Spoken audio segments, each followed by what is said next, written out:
Muy buenos días y bienvenidos nuevamente a Sin Guión. Hoy es martes de preguntas, así que vamos a esperar que todos ustedes participen el día de hoy. También les pedimos que le den like a este programa. Tengo una apuesta con mi productora para ver cuántos likes conseguimos hoy día.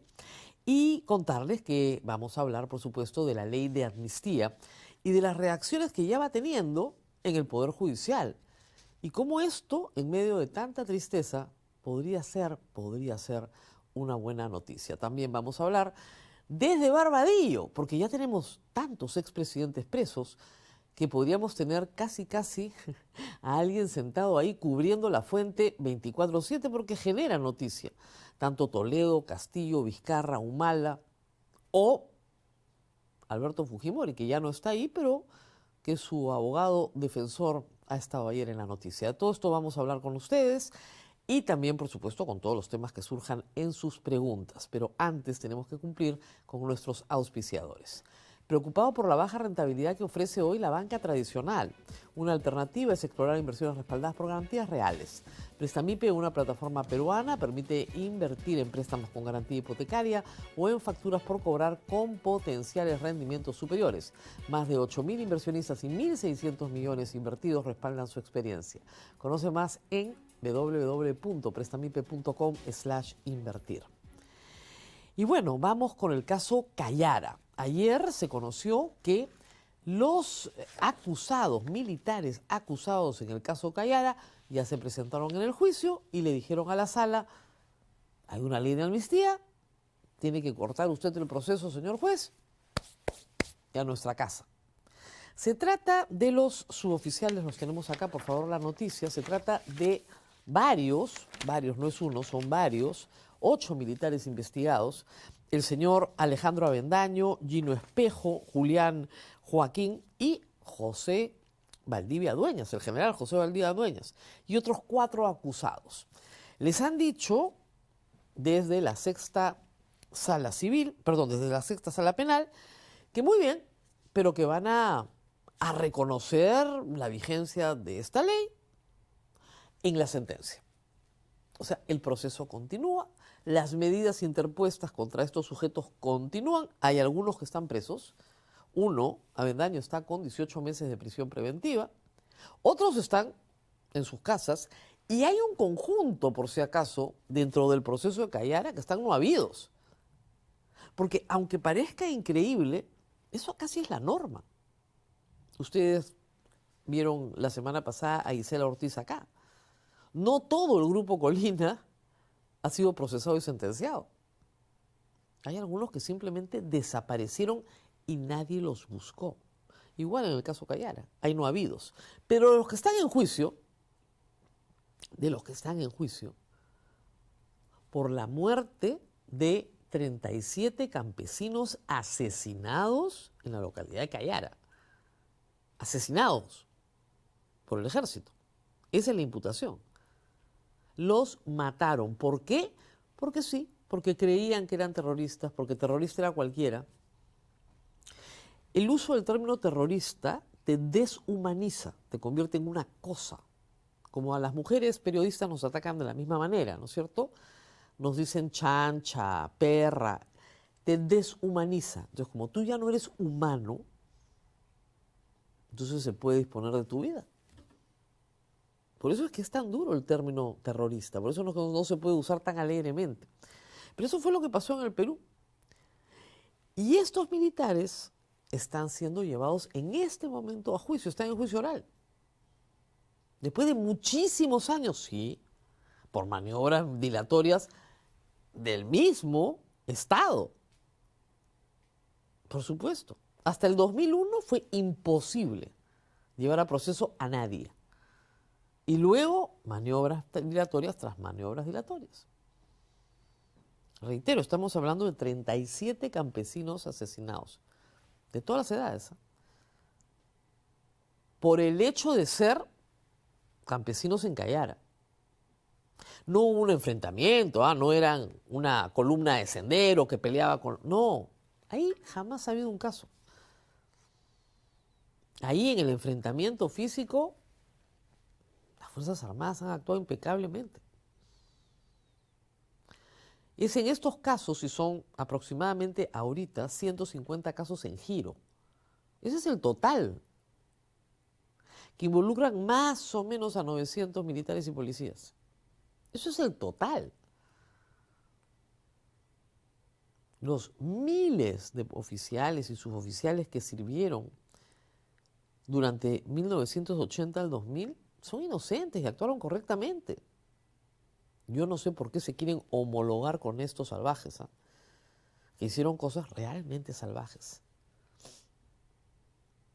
Hubo grupos pequeños, pero los hubo, que decidieron, fuera de sus órdenes probablemente, hacer las barbaridades que han hecho. Y las familias de todas las personas que fueron asesinadas reclaman, obviamente, por las vidas de sus muertos. ¿O ustedes qué creen, que se los van a olvidar? Y no son todos los casos, obviamente, porque muchísimas cosas no se han podido juzgar. Muchísimas cosas no se han podido juzgar. Muy bien, ¿qué más ha pasado en el caso de la amnistía? Bueno, la Comisión Interamericana de Derechos Humanos, a través de una de sus voceras, ya ha advertido que se está beneficiando, como hemos dicho acá, a torturadores, violadores y asesinos. Se trata de Andrea Pochak, comisionada de la Comisión Interamericana de Derechos Humanos. La causa se va a revisar este jueves 21 por los casos Barrios Altos y La Cantuta, ¿ok? Pero en esta oportunidad ya la Comisión está alertando que el Perú integra el ranking de los países con mayores desacatos a la Corte Interamericana de Derechos Humanos. Yo había dicho que eran 4 casos. Bueno, la comisionada advierte que son más de 20 casos. Ojo. Esta es una conducta sistemática del Estado peruano que se va a revisar. El incumplimiento de los fallos de la Corte Interamericana. Ahí nos está llevando Dina Boluarte a el desacato de facto. No nos retira del sistema, no nos retira de la competencia de la Corte, no denuncia el tratado, simplemente incumple. Incumple. Incumple y incumple. ¿Para qué? ¿Para qué? Para que finalmente se nos castigue y se nos coloque en una categoría de país paria con Venezuela y Nicaragua, que es donde Dina Boluarte quiere estar. Y donde los congresistas que han promovido este horror quieren estar. Increíble. La fiscal de la Nación, Delia Espinosa, dio una entrevista a CNN el viernes pasado a Fernando del Rincón, y ahí claramente dijo que la ley era una bofetada para las víctimas, que es un golpe porque todas esas víctimas, ¿no es cierto?, no tienen justicia. Se está amnistiando a procesados y a condenados. Y hay que ver la cara de Fernando del Rincón, que mira así, ¿qué? Sí, pues eso es lo que se está haciendo en el Perú. Se está amnistiando a procesados y condenados. Y lo que dijo Delia Espinosa es que esto va contra todas las convenciones internacionales a las que el Perú está sometido, a todas. Y estamos obligados a acatar las normas del Sistema Interamericano de Derechos Humanos, que es parte de nuestro derecho interno y está reconocido dentro de nuestra Constitución. Dina Boluarte, ella dijo, pudo observarla, pero no la observó y la responsabilidad es compartida. Y no solamente no la observó y la responsabilidad es compartida con el Congreso, sino que hizo una fiestecita en Palacio de Gobierno, ceremonia, con alegría, con pompa. ¿Qué tal? Para beneficiar criminales. Porque que tengas uniforme no te da licencia para hacer lo que te da la gana. Al contrario, un oficial cumple sus órdenes. Y si sus órdenes implican la violación de derechos humanos, no las tiene que cumplir. No hay obediencia debida. Hace décadas que cualquier oficial o suboficial bien formado saben, porque ahora llevan cursos, que no pueden disparar a matar a nadie, aunque esas sean sus órdenes. Y el único momento en que tienen la posibilidad de hacer uso legítimo de sus armas es para defender su vida o la de los que lo rodean en un momento de confrontación física. Esas son las reglas del intercambio que hay hoy en la ley, en la ley que regula a la policía y a las Fuerzas Armadas. No me lo estoy inventando, revisen la ley. Y lo que están diciéndole desde el Ejecutivo y el Legislativo es hagan lo que les da la gana. No se preocupen, después les tramitamos una amnistía. Maten nomás, tranquilos, no hay problema. Esto ya es un escándalo internacional.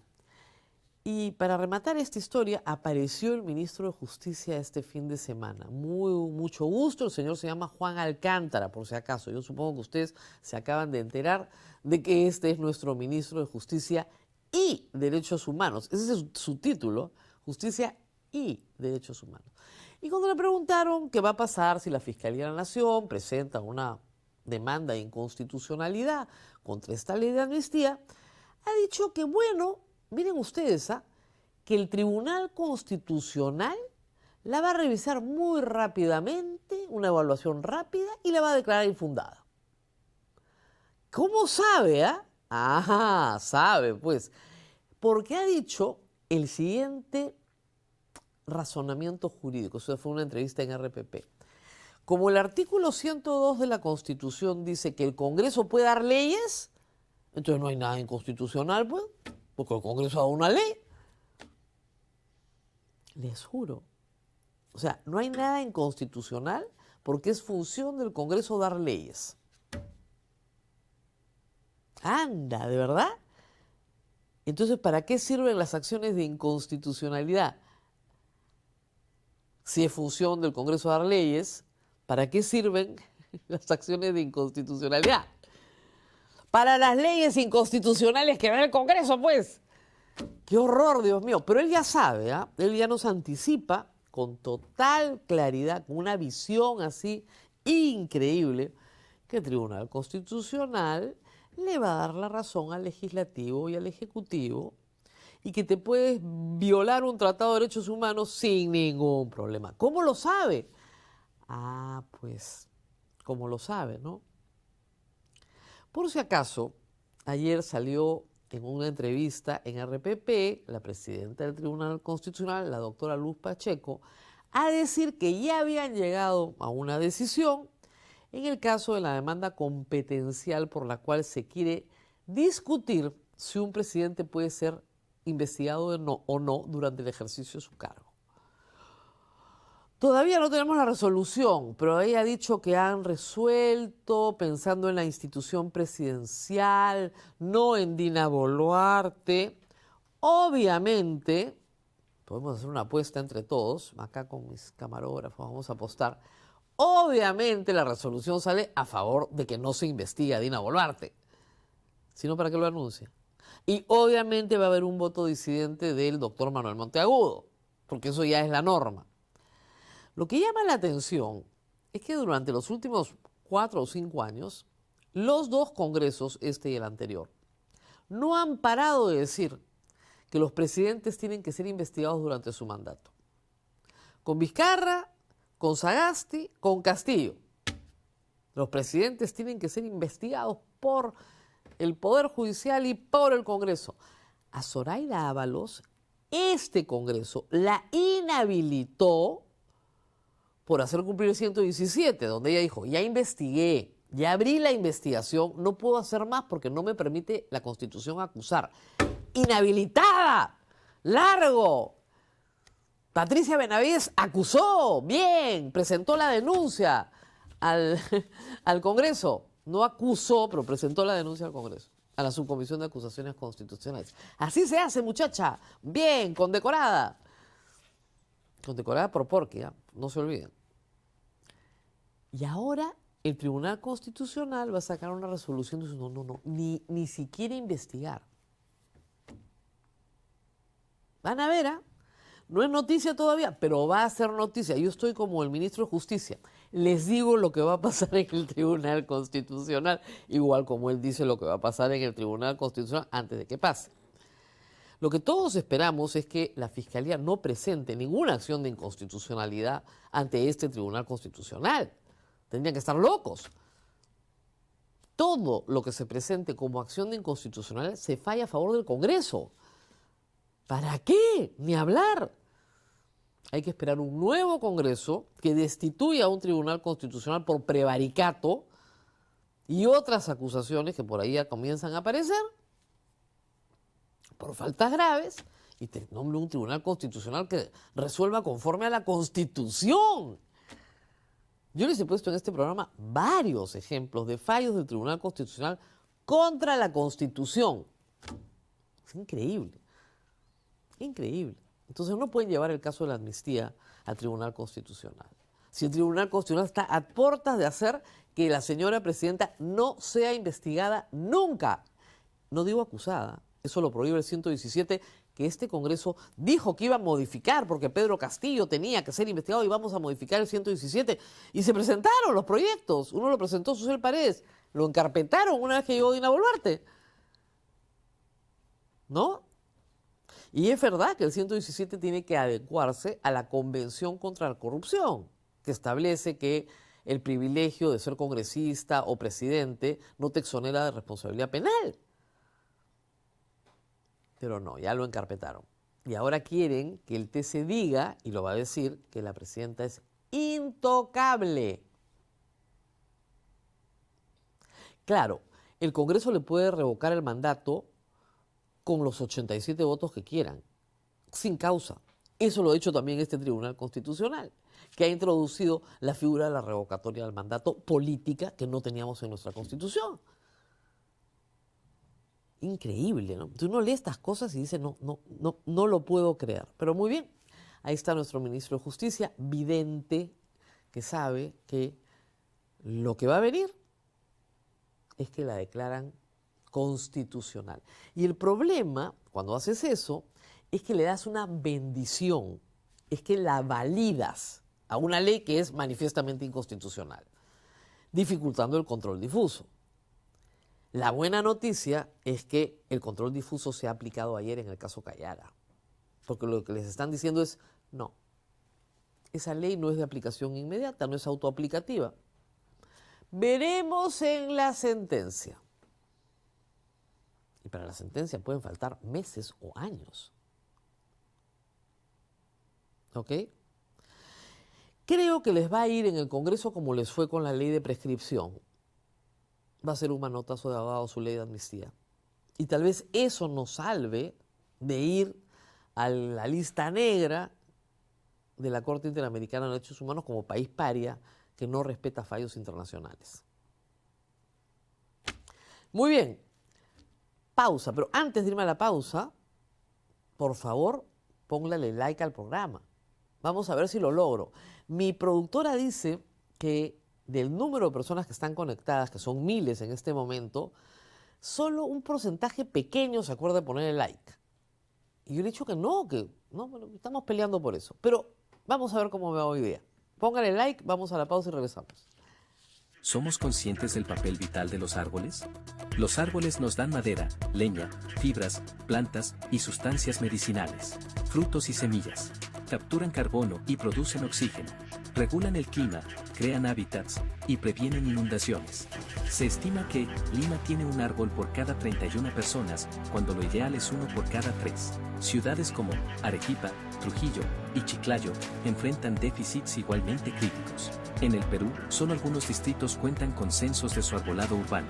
Para revertir esta situación, debemos elaborar inventarios aprovechando la innovación digital, con imágenes satelitales y drones, y enriquecer el análisis mediante alianzas con universidades y organizaciones ambientales.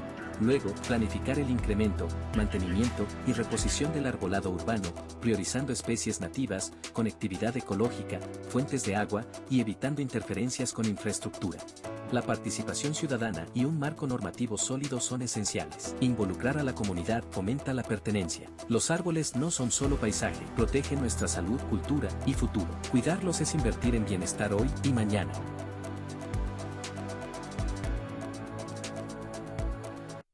Y bueno, como les decía antes de la pausa, Vamos a Barbadillo, porque ya la verdad podríamos poner casi como que el epicentro de la noticia ahí, con 4 expresidentes en un penal especializado en presidentes.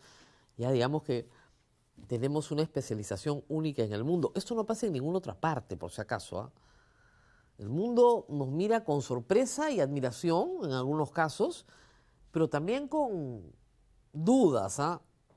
Porque ya parece ser que hay bastante loafer en esto, ¿no? Pero en fin, Alejandro Toledo, condenado ya está condenado por lavado de activos, o sea, tremendo delincuente, vamos a ponerlo en blanco y negro.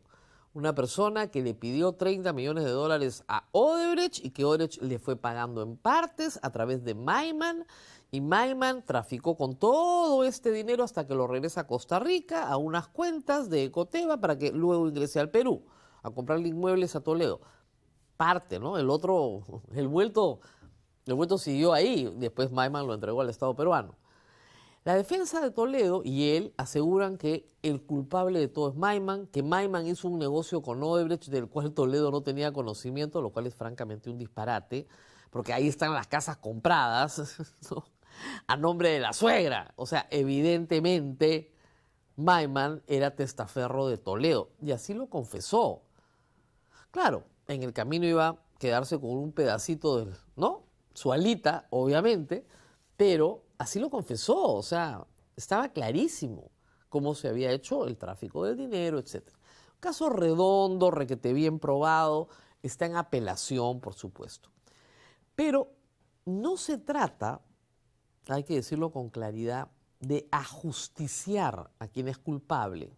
Se trata de que cumpla la pena que le fuera impuesta. Y para Toledo, por la edad que tiene y el estado de salud en la que está, probablemente esta pena sea el resto de su vida en cárcel, de lo que le queda de vida. Sin embargo, el hombre está enfermo, ¿no es cierto? A ver, pónganme la noticia, por favor, de nuevo. La anterior, la de Toledo. El hombre está enfermo. Y ayer, durante una audiencia, se echó a llorar, ¿no es cierto?, y pidió que por favor lo lleven a una clínica privada, ¿no es cierto? Dice que tiene sangrados, que no son continuos, pero que lo asustan mucho, que ya ha pedido en un habeas corpus que lo lleven a una clínica. Y la verdad es que el Tribunal Constitucional hace pocos días ha determinado que Alejandro Toledo tiene derecho a ser llevado a la clínica San Pablo. Yo no entiendo qué pasa, la verdad, con el INPE, porque con Alberto Fujimori el señor se iba a la clínica Centenario cada vez que le dolía algo. Entraba y salía de la clínica Centenario sin problema, una clínica privada donde le gustaba atenderse. ¿Por qué con Alejandro Toledo no? De nuevo, las reglas tienen que ser iguales para todos. El señor tiene que cumplir su condena, pero no hay pena de muerte en el Perú. Entonces tienes que llevarlo a una clínica y ver sus problemas. Dice que tiene una ansiedad enorme. Bueno, eso lamentablemente es un mal que acompaña normalmente a todos los condenados. Y que tiene cáncer, y que tiene estos sangrados, y que en fin. Llévenlo a la clínica San Pablo, por el amor de Dios. El siguiente es Castillo.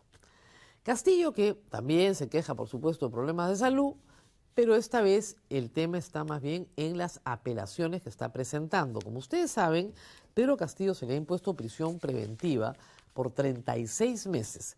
Esto vence en diciembre, ¿eh? Y de acuerdo a este Congreso, nadie puede estar en prisión más de 36 meses sin sentencia. Así que si para diciembre no hay sentencia, Pedro Castillo sale en libertad. Mientras tanto, él ha solicitado que se le quite, pues obviamente, la prisión preventiva.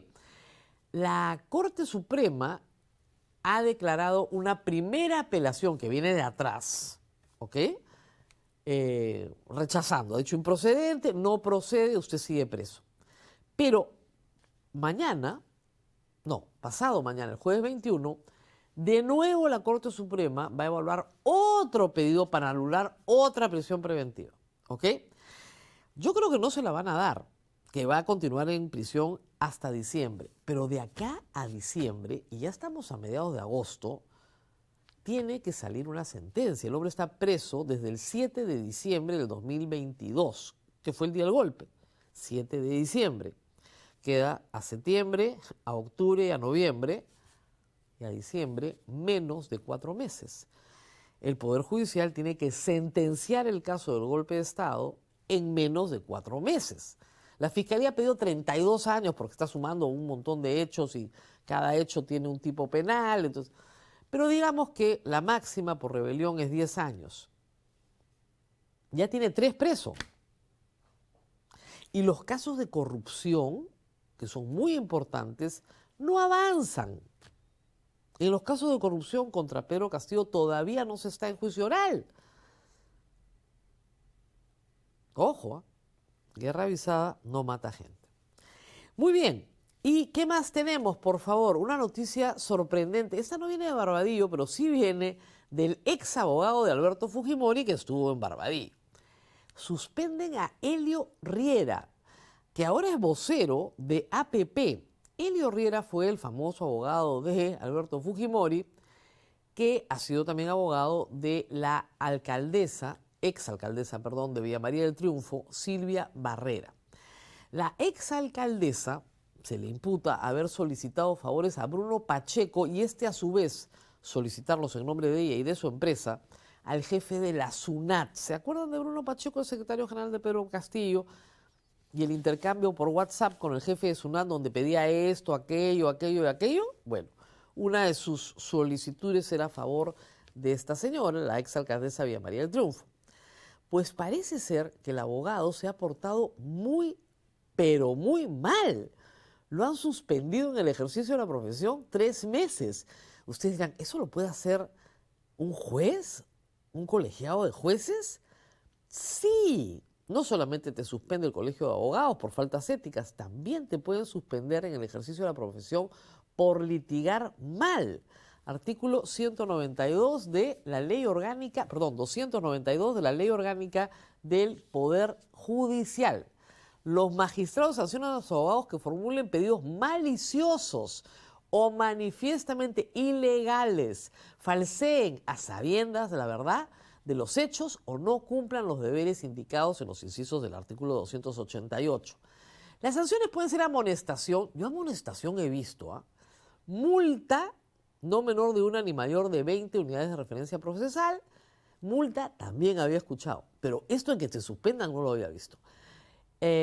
Así como suspensión en el ejercicio de la profesión hasta por 6 meses, ¿ok?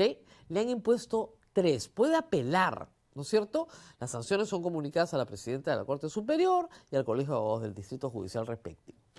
Helio Herrera suspendido por mentir, por falsear los hechos, por maniobras dilatorias inaceptables. Todo eso le han dicho. Y era el abogado de Alberto Fujimori. Impresionante, ¿eh? La sala se hartó. Y a veces la sala se harta de los abogados. Y con razón, ¿ah? Y con razón, no les voy a negar razón. Y no le han puesto la pena más severa, que pudo haber sido 6 meses. Lo han suspendido 3 meses. La imputada tiene que nombrar nuevo abogado. Después de 3 meses puede volver. Esperemos que con una conducta diferente, ¿no? Muy bien. Pausa y regresamos. No se olviden de poner like y de compartir el programa, obviamente. Pausa y regresamos con todas sus preguntas. Han colocado en el Congreso a Elvis Vergara como presidente de la Comisión de Ética. Miren, ¿cómo será escandaloso que Acción Popular, su partido, ha sacado un comunicado diciendo que está en contra? Ética. Niño a ética. Bien. Y hay paro, el jueves 21, paro de transportistas. Vamos a hablar de todo eso en las preguntas. Pausa y volvemos.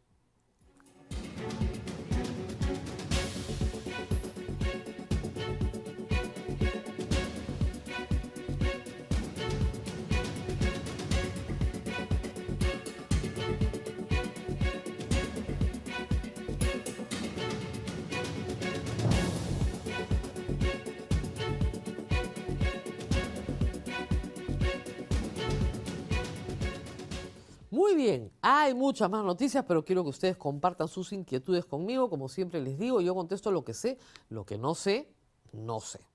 Porquitrolls, bienvenidos. Hace tiempo que los estamos esperando, pero no En el programa no se atreven a salir. Y les digo que no los filtran en el switcher, ¿eh? Así que vengan nomás para que los conozca la audiencia que los quiere conocer. Los que no están en Twitter, en X, no los conocen, pero de repente acá se pueden hacer famosos. Muy bien, vamos con la primera pregunta. Ricardo A. Garreta. Buenos días, estimada Rosa María. Gracias por el buen programa. ¿La CIDH puede ordenar captura internacional a los que cometieron en Perú delitos de lesa humanidad y que se acojan a la ley de amnistía? No, no tiene esa competencia. Acuérdense ustedes que quien está en proceso ante la Corte Interamericana de Derechos Humanos es el Estado, los estados, no las personas, sino los estados. El Estado peruano es el que está bajo proceso. Y la sentencia de la Corte ordena al Estado peruano capturar. O normalmente lo que se ordena es investigar, procesar, condenar. Y obviamente en la condena está la captura. ¿Ok? Pero es el Estado el que responde frente a la Corte por la conducta del Estado. Los juicios a Abimael Guzmán no se realizan en la Corte Interamericana, se realizan en el Perú. Y los juicios a los militares que violaron derechos humanos no se realizan en la Corte Interamericana, se realizan en el Perú. El caso de la Cantuta y los Barrios Altos, por poner ejemplo, es eso. Es la Corte que le dice al Estado peruano, oiga, usted no puede dar amnistía para los militares del Grupo Colina. Usted tiene la obligación de investigar, procesar, condenar y hacer cumplir la condena. Y en supervisión de sus sentencias, la Corte se ocupa de que se hagan cumplir las condenas. Pero el requerimiento es, por escrito, se dan cuenta, y muchos abogados viejos dicen lo siguiente, ¿acaso la Corte tiene ejército? ¿Acaso la Corte tiene policía? Son bien machitos, pues. No entienden el derecho internacional. Cuando tú te sometes soberanamente a una jurisdicción supranacional, por ejemplo, nosotros estamos sometidos por el Pacto de Bogotá a la Corte Internacional de Justicia, La Haya.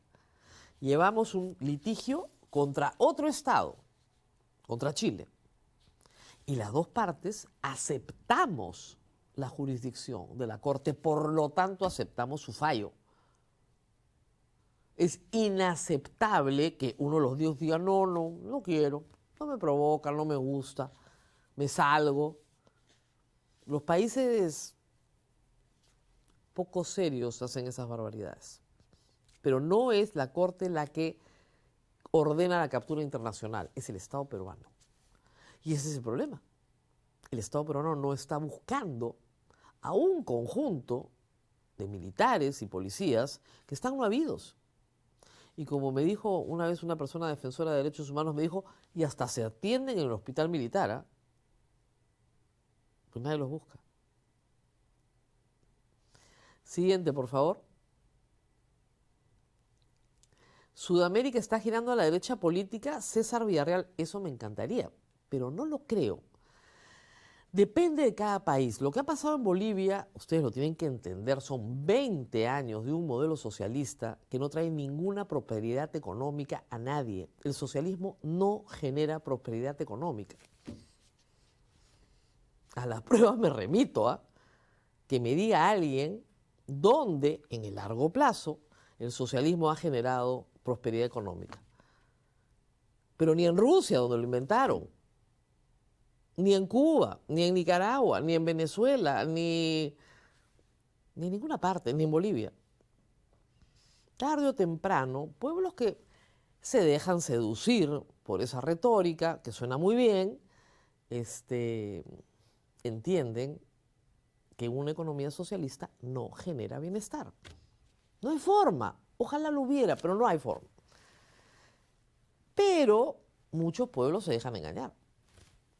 Ojo, una economía mercantilista, que es la que propone mucha de la derecha peruana, tampoco genera bienestar. Una economía mercantilista es una economía que dice ser liberal y no lo es, porque reparte privilegios. Por ejemplo, hoy en nuestro Congreso, el fujimorismo, supuestamente defensor del modelo económico, lo único que tiene es una larga lista de beneficios tributarios, como el que le acaban de dar a la agricultura de agroexportación, que ya no necesita Lo tuvo muy bien hasta el 2020, excelente, terminó. ¿Y el Perú va a perder cuánto? Acá está. 1.880 millones por año en recaudación tributaria. Un sistema liberal no escoge ganadores, ¿ok? A ti te beneficio, a ti no, a ti te beneficio, a ti no. No, todos somos iguales frente a la tributación. Pero ahí lo tenemos. Lo que ha pasado en Bolivia es una muy buena noticia para los bolivianos, porque tienen que escoger entre dos opciones sensatas, que quieren llevar a Bolivia a la prosperidad económica. Normalmente, hay que decirlo además, estos modelos socializantes generan una prosperidad falaz. Claro, yo heredo una economía más o menos estable y hago un festival. Tal vez ustedes son muy niños, pero en 1985-86, con Alan García a la cabeza, Alan García primero, al Perú le iba estupendo. Y miren cómo terminó en 1988, 89, 90. Se acabó el recreo. Son regímenes que gastan lo que no tienen. Por eso en el Perú tenemos tanto celo fiscal. Por eso en el Perú le recordamos todo el tiempo al Ejecutivo que no puede gastar lo que no tiene.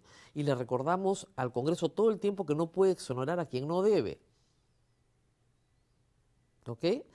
¿Hay un giro a la derecha? No lo creo. La sensatez es algo que es difícil de recuperar. ¿Y qué cosa es la derecha? Ese es otro problema. Para mí la derecha es sensatez económica, mercados libres, libertad de creación, de trabajo, de empresa, derechos de propiedad y defensa de los derechos fundamentales de las personas en un Estado de Derecho con separación de poderes. Eso es derecha, o eso era derecha. ¿Ok? La derecha no es mercantilista, la que tenemos en el Perú sí. Ese es el problema. Y es un problema bien serio. Porque hay un tercio del Perú histórico que vota a la izquierda siempre y no le falta razón. Porque lo que ve, dice, eso no va a traer prosperidad para mí. Yo no soy agroexportador, ni tengo peluquería, ni restaurante, ni hotel. Porque esos que gobiernan escogen ganadores y yo no soy uno de sus ganadores. Y podremos seguir conversando. Siguiente, por favor. Por las puras y horas RMP Porqui se saldrá de la CIDH. José Jordi Garay, al fin tenemos un porquitrol. Qué pena que no podemos abrir su cuenta como en Twitter para que ustedes vean todas las calatas. No, qué pena no, porque no podría poner las calatas al aire. Son bravísimas. Y normalmente no son calatas, hay que decir la verdad, son calatos. Por lo general es pornografía gay masculina. Por lo general. Pero en fin, a ver, Porqui por sí solo no puede salirse de la Corte Interamericana de Derechos Humanos. Qué mala suerte. ¿Ok? Tiene que comprometer la voluntad del Estado peruano. Y si se sale de la Corte, todos los casos que están en giro hoy continúan hasta su término. Y además, todos los que entre que anuncia la denuncia del tratado. No tiene que salirse de la Corte, tiene que denunciar el tratado completito. Entre la denuncia del tratado, ¿ok? Y que realmente el tratado no te aplica, tiene que pasar un año. En ese año metes todas las acciones que tienes que meter. Y hay otro tema, señor José Jordi. Porqui tendría que ser presidente. Y yo francamente lo dudo. Como dice Mirko Lauer en una columna hoy muy curiosa, muy graciosa además, dice que a los limeños les gusta ser engañados. Y eso es verdad. El cuento del tren, miren, si hay gente que le vende en la plaza de armas, ¿por qué no les van a vender el tren? O como decían los viejos, te vendieron el tranvía. Porque tiene 18% de intención de voto en Lima. Y el resto del Perú no existe, o sea que va a tener que hacer más inauguraciones de hospitales Sisol con recursos de la Municipalidad de Lima en todo el Perú para hacer su propia campaña. Buena suerte con eso. Ojalá pase la valla. Ojalá. Siguiente, por favor. Leticia Rojas. Rosa María, ¿cuáles son los requisitos para integrar una comisión en el Congreso? Ninguno. Ser congresista. Punto. Es decir, comisión de constitución no deben ser abogados constitucionalistas. No. Ya quisiéramos. Ningún requisito. Nada. Ser congresista. No saber nada del tema parece ser casi una obligación en algunos casos. ¿Ah? Para presidir además la comisión. No sabes nada del tema, presides la comisión. Y la respuesta es porque somos políticos y no tenemos que saber nada. Ahora, la culpa la tenemos los electores. ¿Ah? Yo sí les recomiendo, en su momento de seleccionar dentro de la lista que ustedes quieran al Congreso, voten por gente que tiene conocimientos jurídicos. No les digo que tengan que ser abogados, pero tiene conocimiento jurídico. Sabe qué cosa es una ley y cómo se hace. Porque lo que va a hacer es leyes. Ese es su trabajo, hacer leyes. Y las leyes tienen unas formas. Y esas formas tienen que ser conocidas. Además tiene unos fondos. Si sabe del fondo del asunto, ya, ¡qué mejor! ¡Qué mejor! Y si le responden, para eso hay asesores, ustedes tienen que decir, bueno, mejor votemos por los asesores, ¿no? Que sí saben hacer las leyes. Para eso están los técnicos. Bueno, votemos por los técnicos, pues, que sí saben hacer las leyes. ¿Qué sabe hacer usted? ¿No? Aparte de conseguir privilegios para algunas personas que lo rodean. Siguiente, por favor. Sebas E. Buenos días, doctora RMP. ¿Trasgrede en alguna manera el proceso electoral que agrupaciones participantes ofrezcan la destitución de los miembros del TC a los electores? No, en absoluto. En absoluto. ¿Por qué? Porque lo que tú estás diciendo es, las personas que conforman el Tribunal Constitucional han emitido sentencias contra el texto expreso de la Constitución. Nosotros, como partido político, no aceptamos esa conducta. Y por lo tanto, cuando lleguemos al Congreso, teniendo el control del Congreso, podemos con nuestros votos destituir por falta grave a los miembros del Tribunal Constitucional, al Defensor del Pueblo, a la Junta Nacional de Justicia, si es que tienen falta grave, etcétera, etcétera, etcétera. Eso es una propuesta política. ¿Por qué? Porque lamentablemente el Tribunal Constitucional, la Defensoría del Pueblo, la Contraloría, personas elegidas por este Congreso, están actuando políticamente alineados con los intereses de este Congreso y, por lo tanto, de este gobierno.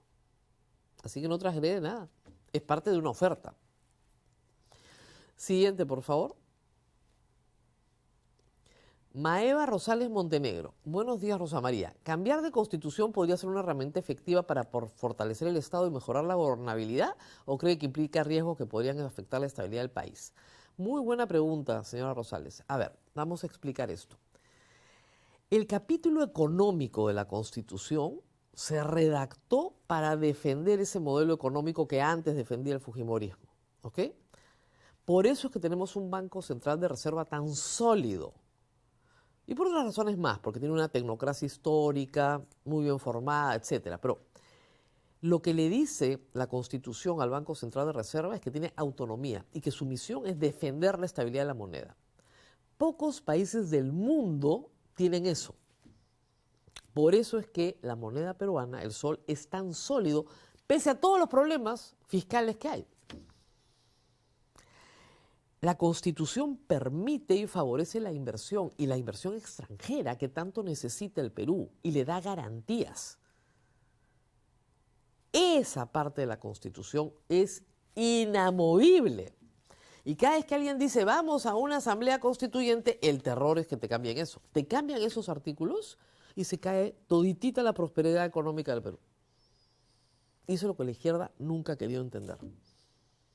Esa garantía a la inversión, a la estabilidad de la moneda, es la garantía que tienen todos los que quieren invertir su dinero en el Perú. Esas garantías a la propiedad, esa garantía a la libertad de empresa, esa garantía a tener moneda extranjera y a transferirla libremente. Todo eso está en ese capítulo económico de la Constitución. Eso es inamovible, porque esa es la única razón por la que el Perú no ha terminado como Bolivia, cuando se ha visto que un gobierno se pone socializante en la economía. Esa es la única razón. Eso es la piedra angular de la reforma económica y eso se tiene que defender. Por si acaso, todo lo demás lo ha modificado este Congreso. Íntegramente, como si hubiéramos tenido una asamblea constituyente que nunca tuvimos. Íntegramente. Han modificado la bicameralidad, que modifica todo el capítulo del legislativo, buena parte del ejecutivo. Y las relaciones ejecutivo-legislativo. Todo el balance de poderes se ha alterado. Y es un asunto bien serio. En la parte de derechos fundamentales, yo creo que no hay nada que tocar. Podrías agregar, pero incluso la Constitución dice que los derechos que están listados ahí no son los únicos que existen. ¿Dónde hay que hacer cambios importantísimos? En la parte de las relaciones ejecutivo-legislativo. La reforma constitucional es importantísima, porque tú tienes un problema central en la Constitución del Perú, en la histórica. Cada vez que un presidente de la República no puede formar mayoría, terminamos en un golpe de Estado o en la caída de ese presidente. En el siglo XX tienen ustedes a Bustamante, a Belaúnde y a Alberto Fujimori en el 92, que da un golpe de Estado. Un autogolpe, cambia, ¿no es cierto? Entonces la Constitución del 93 lo que dice, bueno, para parar esto, lo que vamos a hacer es un mecanismo por el cual el presidente puede disolver el Congreso. Ya estaba en la Constitución del 79, pero se relaja un poquito más. Ese mecanismo para disolver el Congreso, este Congreso lo ha abolido sin hacer reforma constitucional. Tenían que haber hecho una reforma constitucional, no tenían los votos, abolieron la cuestión de confianza. ¿Cómo? Señalando que cuestión de confianza solo existe si la mesa directiva decide que hay cuestión de confianza, o sea, nunca. Por lo cual, efectivamente, tienes que restablecer el equilibrio entre poderes. Y además, el Tribunal Constitucional ha dicho que revocatoria del mandato es cualquier cosa. Lo que tú quieras es revocatoria del mandato, de presidencial. Si tienes los 87 votos hoy y mañana 2/3 de diputados y 2/3 de Senado, chao. Chao. Entonces, claro, hay un desbalance de poder brutal. No hay balance entre los poderes. Eso hay que reformarlo. ¿Se necesita es una asamblea constituyente? Yo creo que no. Pero se necesita un Congreso que quiera comerse el pleito de restituir el balance de poderes y no constituirse en un megapoder. Porque tal como están las cosas, no importa quién sea presidente, créanme. Lo que importa es quién controla el Senado. Eso es lo que va a importar. No importa quién sea presidente ni quién sea primer vicepresidente. Lo que importa es el segundo vicepresidente. Ese es el que importa. Por la distorsión que ha creado este Congreso. Siguiente, por favor. Ya, denme un like, que fue una explicación larga. Muy bien. Alejandro Castillo. Buenos días, doctora. El Perú es actualmente un Estado parlamentarista, sí y no. O sea, le explico. En un Estado parlamentario también hay separación de poderes y balance de poderes, pero funciona de otra manera. A ver, primero, el gabinete, o por lo menos el primer ministro, procede del Congreso. Es el Congreso el que nombra al Ejecutivo. Primer problema. Eso no hay acá. Segundo, las elecciones no son rígidas. No se celebran cada 4 años, cada 5 años, cada 6 años, sino que dependen de la correlación de fuerzas en el Congreso y del mantenimiento de esa correlación de fuerzas. Entonces, es muy diferente al sistema presidencial.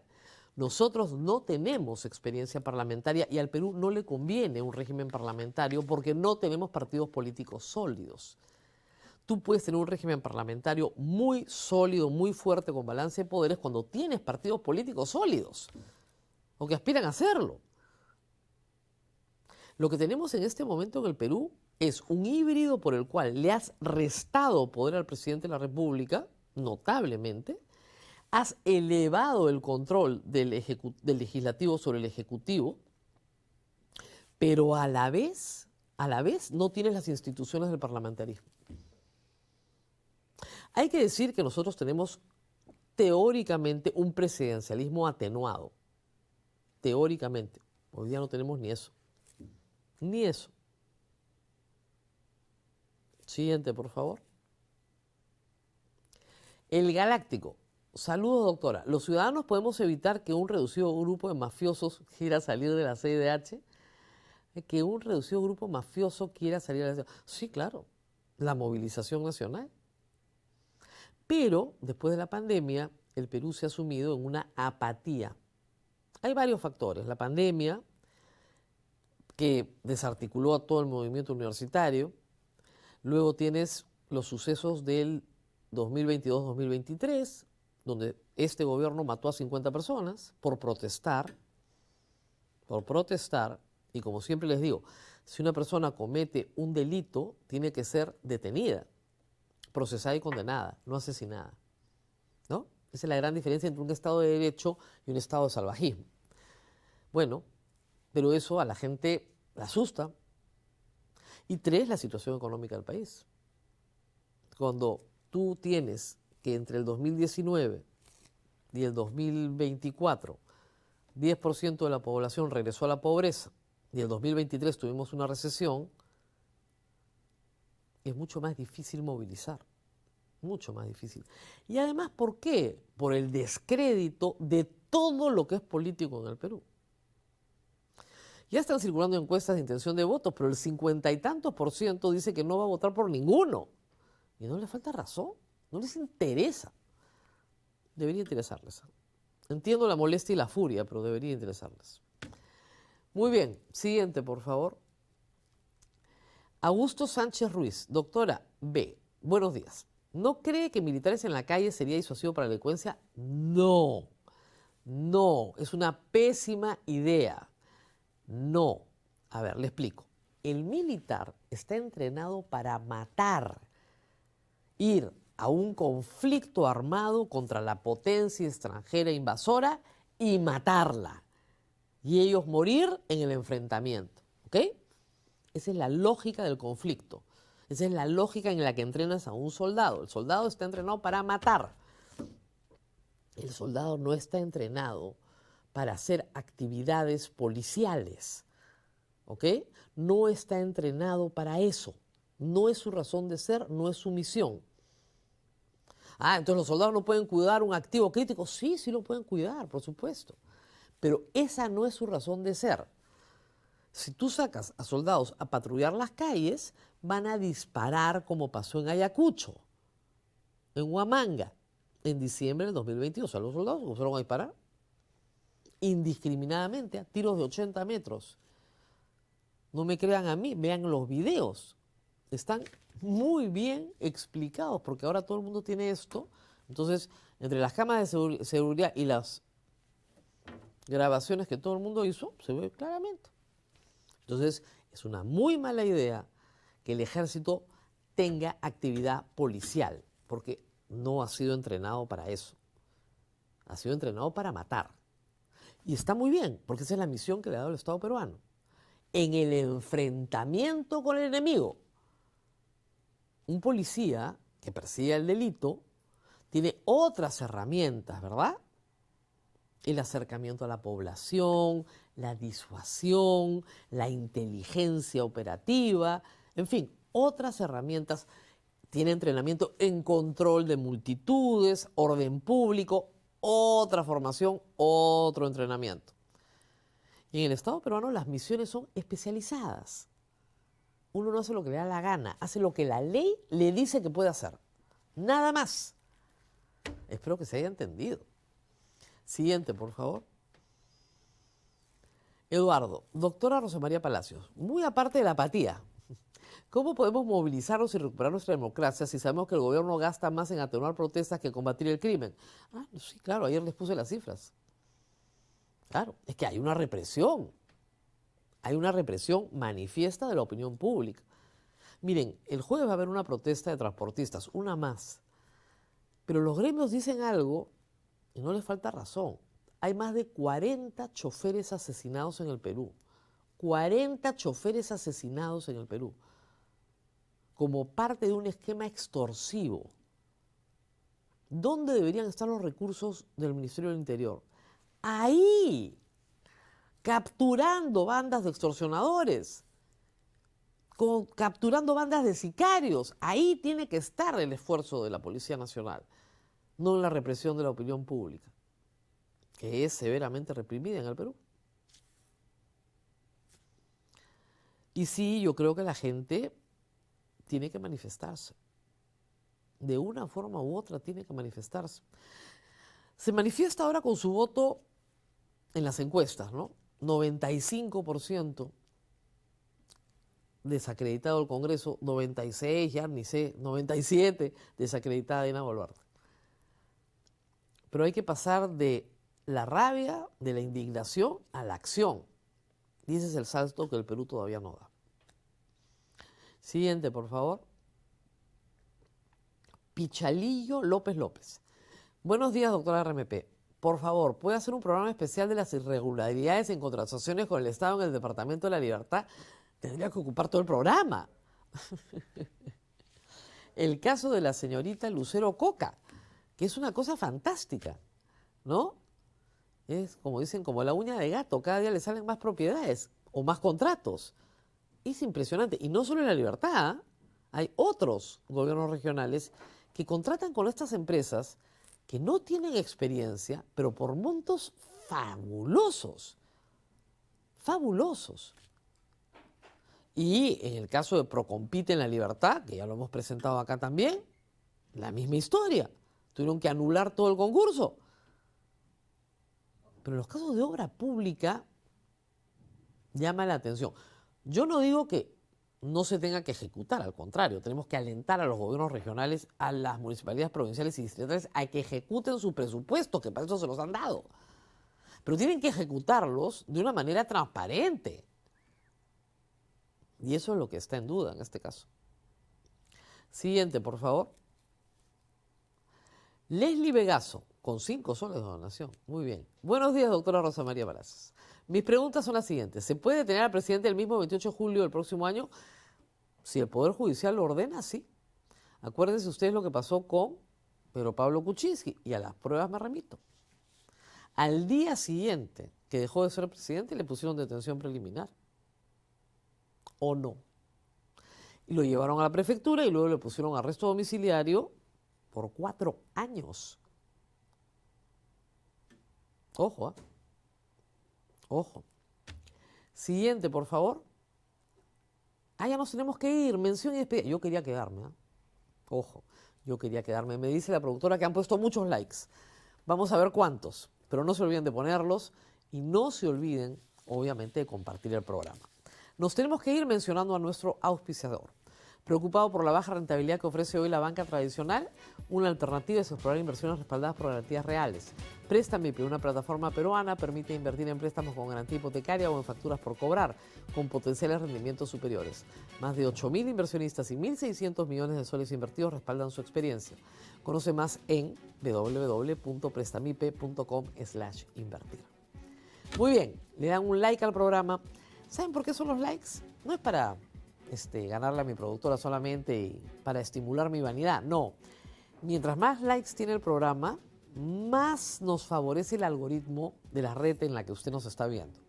Y por lo tanto, se reparte mucho más, le llega a mucho más gente. Que eso es lo que nosotros necesitamos. Y si ustedes lo comparten, también le llega a mucho más gente. Y si ustedes se suscriben a las redes de la República, le va a llegar de inmediato por todas las redes el contenido que hacemos acá. Nos vemos nuevamente el día de mañana. Hasta pronto.